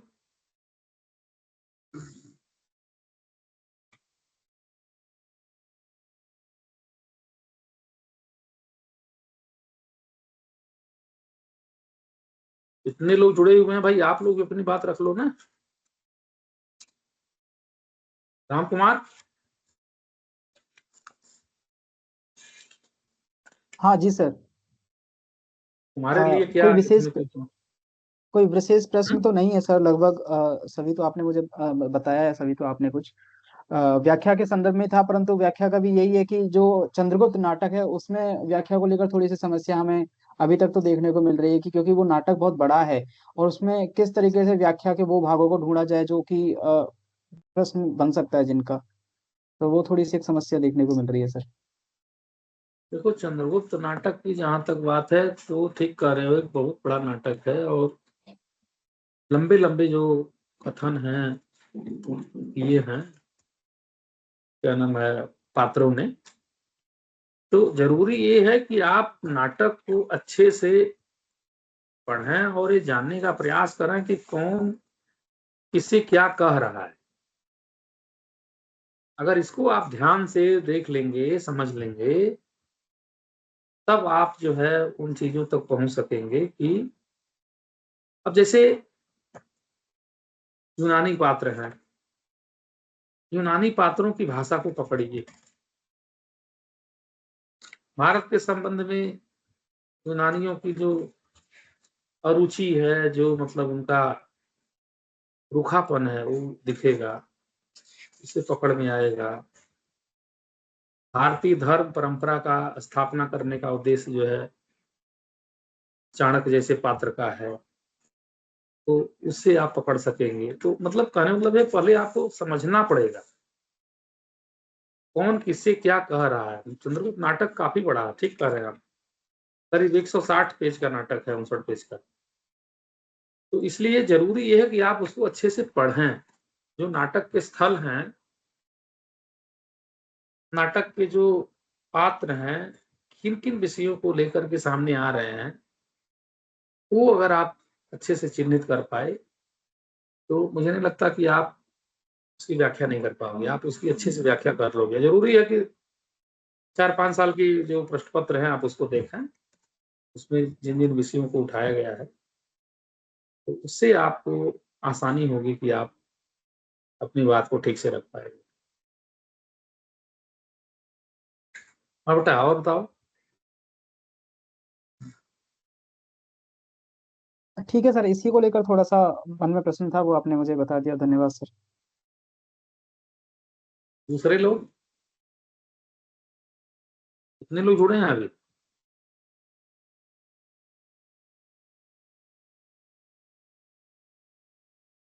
जुड़े तो बहुत लोग हैं।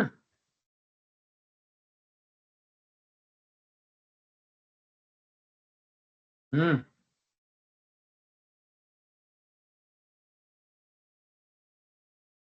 बताइए और। तो इस तरह से अगर हम देखें, एक बार हाँ, चंद्रगुप्त की ऐतिहासिकता बता दीजिए। देखो चंद्रगुप्त नाटक की जो ऐतिहासिकता का जो प्रश्न है, तो ऐतिहासिक तो है ही, क्योंकि इतिहास सिद्ध घटनाक्रम है, जिसमें चाणक्य, चंद्रगुप्त, सिकंदर, सेल्यूकस, ये सारे जो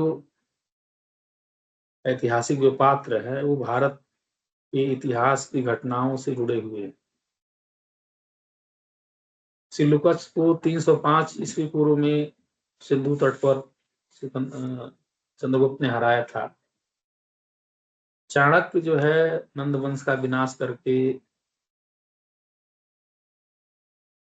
ले आना, मतलब एक जो है ऐसा राज्य स्थापित करना चाहते थे जो धर्म पूर्वक राज्य करे प्रजा पर जो है राजा।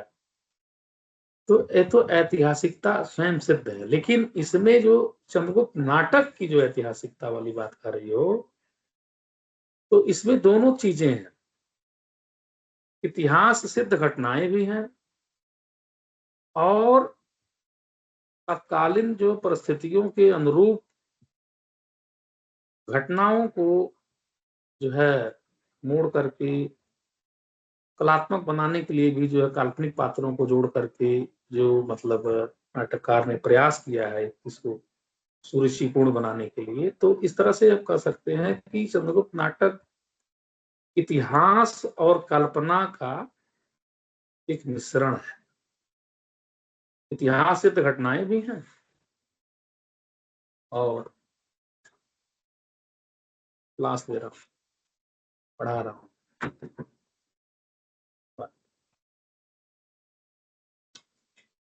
पढ़ा रहा हूँ, फिर बाद में यही। तो इस तरह से इतिहास सिद्ध जो घटनाएं हैं, उन घटनाओं की रक्षा तो की ही गई है, साथ में कल्पनाशीलता का परिचय देकर के भारतवर्ष की जो तत्कालीन परिस्थितियां हैं, उन परिस्थितियों के अनुरूप जो विचार निर्माण है, स्वाधीनता की जो प्रतिध्वनि जो है, वो सब दिखाने के लिए और सुहासिनी जैसे, कल्याणी जैसे पात्रों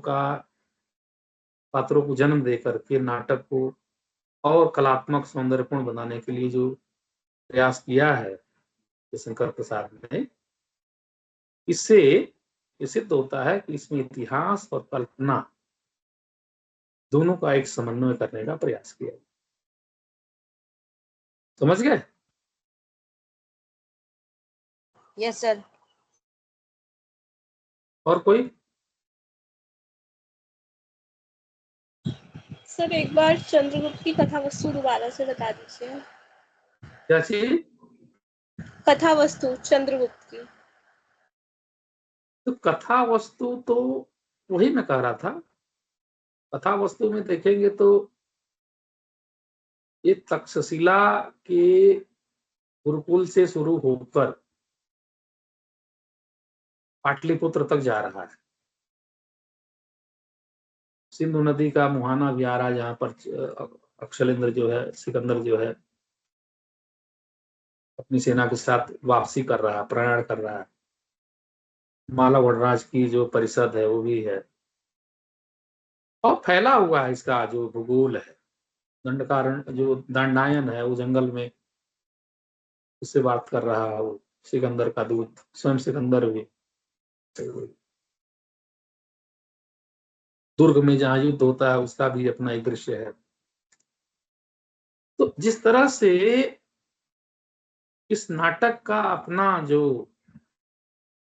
कैनवास है, जो मतलब इस नाटक के जो पूरा भूगोल है, इतना विस्तृत है, तो इस कारण से इसके कथानक में भी जो है बहुत फैलाव हो गया। इसलिए कुछ लोग कहते हैं, समीक्षक लोग, के चंद्रगुप्त नाटक का जो कथानक है, कथा सूत्र बहुत बिखरा बिखरा सा है, और इस नाते इस नाटक को जो है मंचित करना, खेलना और उसको मतलब रूपायित करना थोड़ा बड़ा जटिल काम है। तो इस तरह से देखा जाए तो नाटक का जो कथानक है बहुत भारी भरकम है, और इस नाते जो है इसमें गतिशीलता टूटने का एक पूरा योग बना रहता है।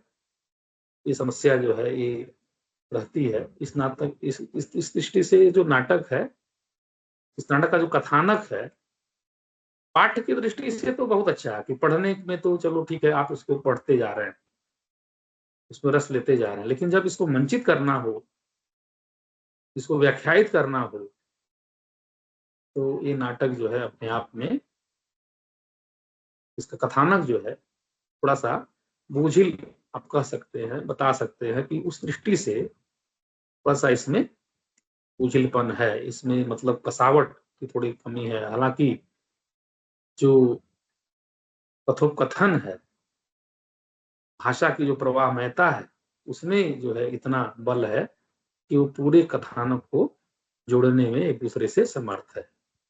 गीत जो योजना की गई है, वो गीत योजना जो है पूरे कथानक को आपस में जोड़ने के लिए काफी महत्वपूर्ण है। ठीक है? जी सर। सर एक और क्वेश्चन था। हाँ पूछो। अंधायुग नाटक की जो है सर, जो अंधायुग नाटक है उसमें बहुत बार क्वेश्चन आता है कि अंधायुग नाटक की भावभूमि की विवेचना कीजिए। भावभूमि किस नाटक की? अंधायुग नाटक की भावभूमि की समीक्षा कीजिए। हाँ, तो अंधायुग नाटक की जो भावभूमि की समीक्षा का जो आप अगर पूछा जा रहा है, तो इसका मुख्य हेतु ये है कि कथानक तो 5000 वर्ष पहले का है, जब महाभारत युद्ध जो है समाप्त हुआ, और उसमें जो है एक प्रकार का विनाश उपस्थित हुआ उस युद्ध से। लेकिन ये नाटक तो लिखा जा रहा 1954 में, 20वीं शताब्दी के बीचों बीच लिखा जा रहा, और उसमें जो है दो महायुद्ध जो है ये मतलब पूरा संसार झेल चुका है, जिस यूरोप के सारे देश, अमेरिका रूस मिलकर लड़ चुके हैं, जापान वगैरह, तो उस विनाश का क्या तारतम्यता है इस नाटक से, क्या उस विनाश की जो छवि है वो महाभारत के आवरण में उसके माध्यम से अंधायुग नाटक में जो है परिलक्षित करने का प्रयास किया है धर्मवीर भारती ने। यह जो विचार है ये निकाल के लाने का उपक्रम करना होता है, क्योंकि अश्वत्थामा और सारी जो उसके अंदर की जो पशुता है ये तो ठीक है 5000 साल पहले रही होगी, लेकिन अभी आज लिखने का क्या मतलब है? आज लिखने का मतलब ये है कि क्या वो पशुता जो है उस समय जो मनुष्य के हृदय में जो भरी, वह पशुता क्या आज के मनुष्य में नहीं है? क्या वो उन भावों से मुक्त हो सका है? और यदि नहीं हो सका है तो निश्चित ही हम नहीं कह सकते कि आज का जो मनुष्य है और उसका जो परिवेश है वो सुरक्षित हो सका है और उसमें कहीं कोई कमी नहीं है। आधुनिकता ने जो व्यक्तिवाद नाम की जो एक प्रकार की चाहत जो है मनुष्य के हृदय में भरी कि मनुष्य जो है स्वतंत्र है, कुछ भी कर सकता है, तो ये कुछ भी कर सकने में क्या वो मर्यादा को तोड़ देगा, वो सामाजिक बंधनों को तोड़ देगा? और अगर वो ऐसा करता है तो फिर उसकी परिणति क्या होगी? वो कहाँ जाके ठहरेगा, कहाँ रुकेगा? युद्ध युद्ध की परिकल्पना से क्या बच सकता है मानव समाज? क्या उससे मुक्ति की राह खोजना है उसको? नहीं खोजेगा तो युद्ध का विनाश चक्र उसको कहाँ लेके जाएगा? इन सारी बातों को लेकर के अंधायुग नाटक जो है जद्दोजहद करता है, आपस में जो है उसके पात्र जो है एक दूसरे से टकराते हैं। और कुल मिलाकर के धर्मवीर भारती का मुख्य उद्देश्य यही है कि जो पशुता है वो मनुष्य के हृदय से बाहर निकले, आधुनिक होकर के वो आधुनिक जीवन मूल्यों की रक्षा करे, सद्भाव, प्रेम, सामूहिक उत्तरदायित्व की भावना ये हमारी सभ्यता के विषय बने, तभी मानव समाज उन्नति कर सकता है। तो इन सारे जो भावों को लेकर के अंधायुग नाटक लिखा गया है वही उसकी भावभूमि है, उसी की व्याख्या करना जो है आपके लिए अपेक्षित रहता है। समझ गए? जी सर, थैंक यू। और कोई?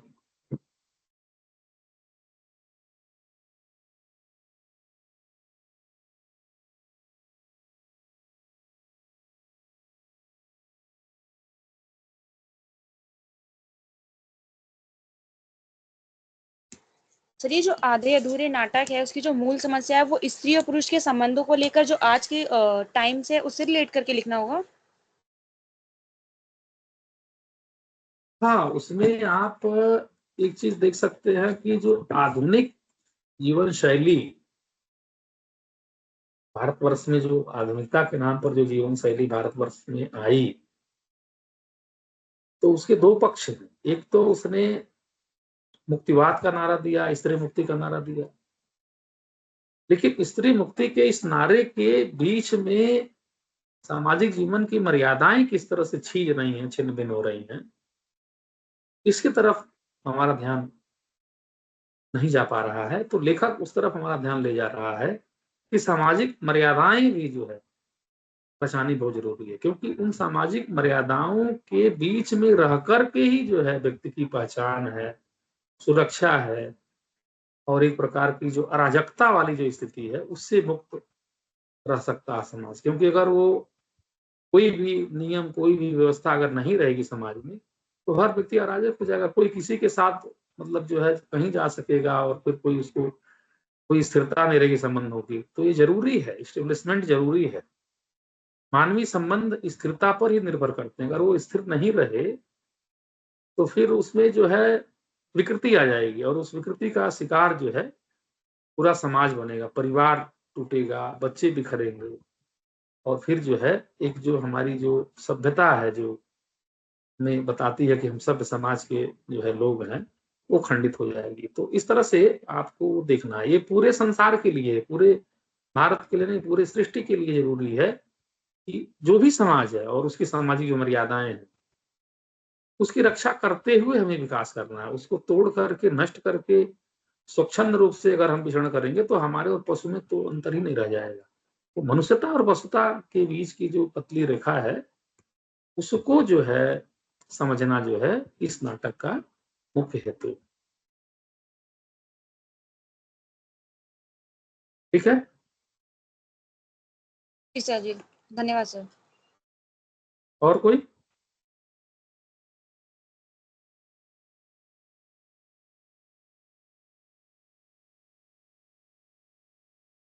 राम कुमार जी? हाँ मनीषा बोलो, क्या बोल रहा है? सर ये जो नाटक के संदर्भ में और जो कवि हैं जैसे बच्चन सिंह के कुछ पुस्तकें हैं जैसे कि आधुनिक हिंदी साहित्य का इतिहास, उसमें जो नाटक के बारे में बताया गया है जैसे अंधेरे नगरी, तो क्या हम कुछ कुछ संदर्भ ले सकते हैं अपने पेपर के लिए? हाँ, जो इन नाटकों पर जो कमेंट्स हैं, अच्छी पुस्तकें लिखी गई हैं, आपको लगता है कि आप उस नाटक की समीक्षा कर रहे हैं, उस पर बात कर रहे हैं और कुछ श्रेष्ठ विद्वानों ने उस पर उस तरह से बातें रखी हैं, तो निश्चय ही आपको उनका संदर्भ लेकर के उसको उल्लेखित करना चाहिए कि जो आप कह रहे हैं उसी बात को दूसरे जो विद्वान लेखक हैं वो भी उस बात को रेखांकित करते हैं, तो उसका संदर्भ सहित उल्लेख करना जो है एक तरह से आपके कथन को प्रामाणिक बनाता है। ठीक है। जी सर। और कोई बेटा? सर आखिरी सवाल था मेरा कि जो अंधेर नगरी नाटक उसके शिल्प पे थोड़ा सा बात कर लीजिए तो। देवनगरी नाटक का जो शिल्प है अगर उस पर बात करें तो इसमें आप देखें इसको बहुत अच्छे से खेला जा सकता है और इसमें जो मतलब अंक है, मुझे लग रहा कितने अंक है इसमें, 6 अंक हैं इसमें। तो 6 अंक हैं और इसमें बहुत अधिक जो है विन्यास की आवश्यकता नहीं है। बाह्य प्रांत जो पहला अंक है इसमें तीनों लोग गा रहे हैं, गाते हुए आते हैं, इसको एक पर्दे पर फिल्माया जा सकता है, उसको कर सकते हैं। दूसरे अंक में बाजार का दृश्य है, इसको भी पर्दे पर मतलब चित्रित कर सकते हैं, दिखा सकते हैं। फिर जो है जंगल है, जंगल के लिए जो है पर्दे पर ही जो है अगर जंगल का आप जंगल टाइप जो है पर्दा बना हुआ हो उसको खड़ा करके उसमें सीन दिखा सकते हैं। फिर जो है राजसभा है, इसमें भी आप राजसभा जो मंच पर राजसभा का दृश्य अगर चित्रित करना है तो उस प्रकार से कुर्सी और टेबल आदि लगा करके चीजें बना सकते हैं, जैसे मतलब राजसभा बनाई जाती है। 5वां दृश्य अरण्य का है, इसको भी आप अरण्य का चित्र जो है पर्दे लगा कर सकते हैं। और 6वां शमशान है, ये भी उसी तरह से आप फिल्मा सकते हैं। तो इसका जो मतलब रंगमंचीयता है, इसको नाट्यांकन करना हो तो बहुत ज्यादा साजो सामान की जरूरत नहीं है, थोड़े से सामान को अगर आप ले लें तो कर सकते हैं। हाँ, पात्र बड़ी मात्रा में आपको रखना पड़ेगा और पात्रों के लिए सबसे बड़ी बात यह है कि बहुत अधिक नहीं बोलना है, संवाद बहुत छोटे छोटे हैं और अगर बड़े भी हैं तो गेय में जिसको कोई भी पात्र जो है अच्छे से गा करके जो उसको स्मृति में ला सकता है, रट करके जो है गा करके ला सकता है। नहीं तो बाकी में जो संवाद है वो बहुत सूक्ष्म मतलब बहुत लंबा नहीं है और इसको अच्छे प्रकार से बोला जा सकता है और इसमें एक चटकपन है, इसमें एक विशेष प्रकार का जो है गतिशीलता है, तेजी है, जिससे ये मतलब इसके संवाद जो है पात्रों को जो है पात्र बोल करके जो है अच्छे से पूरे दर्शकों को बांधे रह सकते हैं। तो इस तरह से इसका जो शिल्प है वो बहुत जटिल ना होकर के बहुत सरल है और बहुत अच्छे प्रकार से इसको किया जा सकता है। और भारतेंदु ने स्वयं इस नाटक को खेला था और उनके समकालीन जो लोग थे उन्होंने भी काफी काशी में इसको मंचित किया और अभी भी मंचित होता चला जा रहा। इसकी सहजता, सरलता और इसमें जो बहुत कम सामान की जो जरूरत है उस हिसाब से जो है मतलब इसको जो है लोगों ने अपनाया है। तो मेरे समझ से इसका जो मंचन है बड़े आसानी से कहीं भी किसी भी समय किया जा सकता है। ठीक है,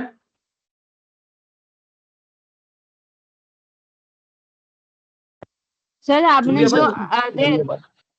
आधे अधूरे की मूल समस्या बताई थी, एक का मोती बोध का नारा दिया था, दूसरा क्या था? अब मैंने उस समय जो बताया वो तो आप समझे नहीं, सुनना चाहिए ना। स्त्री मुक्ति के पीछे सामाजिक जो मर्यादाएं हैं वो भी नहीं टूटनी चाहिए, उसको भी संतुलन करना जरूरी है। ये नाटककार का उद्देश्य है कि स्त्री मुक्ति की बात तो हो, लेकिन सामाजिक जो परिवेश है वो छिन्न भिन्न न हो, उसमें अशांति न आए, ये देखना भी हम सबका दायित्व है।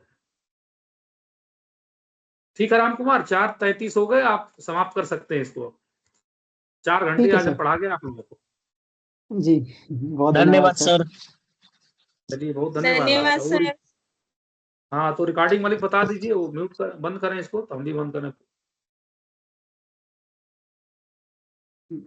बंद कर दें? हाँ हाँ बिल्कुल सर, आप लेफ्ट कर दीजिए, कोई दिक्कत नहीं। जी आनंद सर, सर, बंद कर दीजिए। आनंद सर अगर आप सुन रहे हैं तो प्लीज रिकॉर्डिंग बंद कर दीजिए, क्लास ओवर हो गई हमारी। रिकॉर्डिंग बंद करिए भाई, कौन है?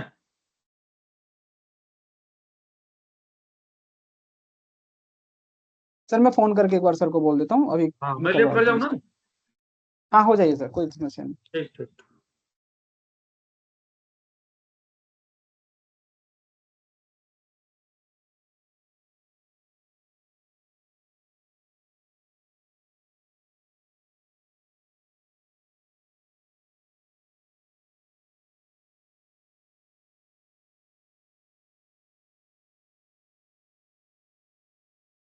धर्मवीर सर, धर्मवीर सर, आनंद सर। सर नहीं आया।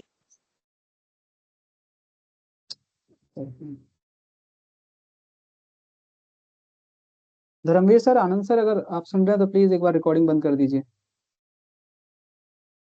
आप सर को कॉल कर लो राम, शायद वो नहीं है। कोई नहीं, आप लोग लेफ्ट हो जाओ, क्लास तो ओवर हो गई। मैं सर को एक बार बोल देता हूँ, वो बंद कर देंगे, ठीक है।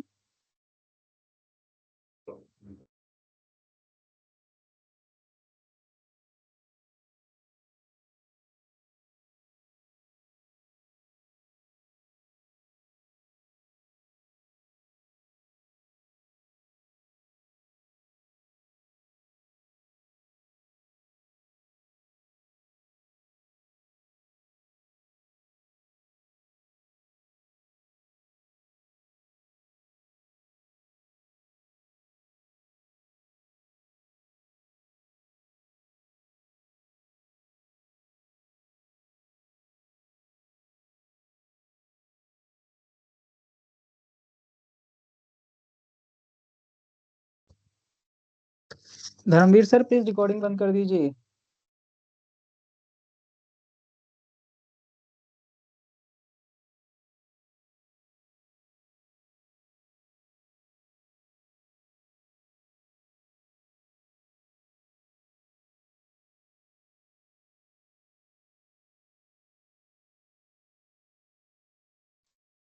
हेलो, हाँ सर, क्या कह रहे हो? मैं कह रहा हूँ सर क्लास ओवर हो गई है, रिकॉर्डिंग आप बंद कर दीजिए। सर ने भी लेफ्ट कर लिया, स्टूडेंट ने भी लेफ्ट कर दिया है।